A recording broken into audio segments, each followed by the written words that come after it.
हरिओम. आज शनिवार 11 जानेवारी 2026. सद्गुरू ब्रह्मचैतन्य गोंदवलेकर महाराज आज आपल्याला सांगणार आहेत की नामाचं सूक्ष्म स्वरूप. ऐकूया. नुसतं राम राम म्हणून राम कसा भेटेल, हा प्रश्न माणूस सहजच विचारतो ना. आणि त्याला दाखला म्हणून म्हणतो की समजा एखादा मनुष्य नोकरी नोकरी असा जप करीत बसला तर त्याला नोकरी मिळणं शक्य आहे का?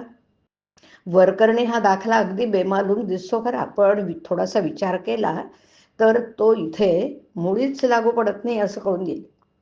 जो दाखला द्यायचा आणि ज्या बाबतीत तो द्यायचा त्याचे गुणधर्म सारखे असावे लागतात. रामनाम आणि नोकरी याचे परिणाम एकमेकांच्या विरुद्ध आहेत. राम राम म्हणण्याचा शेवट रामप्राप्तीत म्हणजे स्वतःच्या विस्मरणात होत असतो.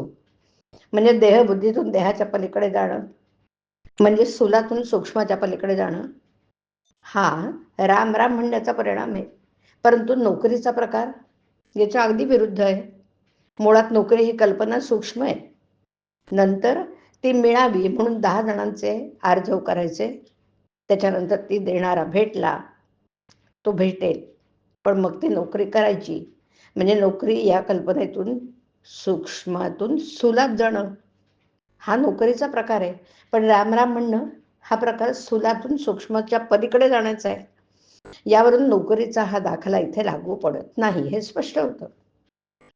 दुसरी गोष्ट म्हणजे नोकरी नोकरी असा जप करून नोकरी मिळणं कठीण आहे हे तर खरंच. पण राम राम म्हणून राम मिळणं कसं सोपं, किंबहुना कसं हमखास शक्य आहे ते पहा. नोकरी म्हणजे मुळात कल्पना असून ती प्रत्यक्षात आणण्याकरता इतर अनेक गोष्टींची कशी जुळवाजुळव करावी लागते हे आत्ताच आपण पाहिलं.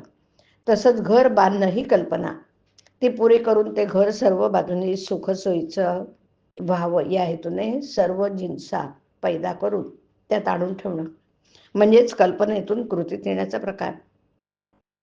आता हे करणं किती कष्टाचं आणि अनिश्चित आहे याचा अनुभव सर्वांना आहे. राम राम म्हणण्याचं उद्दिष्ट हे स्थूलातून सूक्ष्माच्या पलीकडे जाणं म्हणजेच अगदी सर्व बाजूनी परिपूर्ण आणि भरलेलं घर एक एक वस्तू फेकून देऊन रिकामं करण्यासारखं आहे.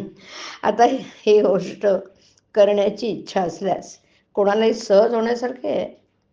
तेव्हा नोकरी नोकरी म्हणून नोकरी मिळणं जितकं कठीण तितकंच राम राम म्हणून राम मिळणं निश्चितच आहे.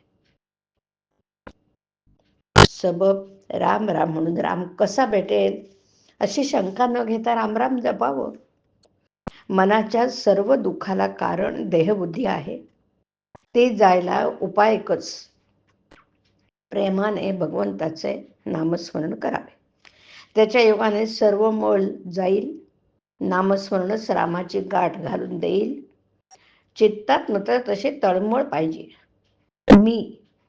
मीपणा टाकावा आणि परमात्मेचं होऊन राहावं. जो नाम घेतो त्याला देहाच्या सुखदुःखाची जाणीव राहणार नाही. तो आनंदात राहील. हरिओम. हरिओम तत्सत. हरिओम.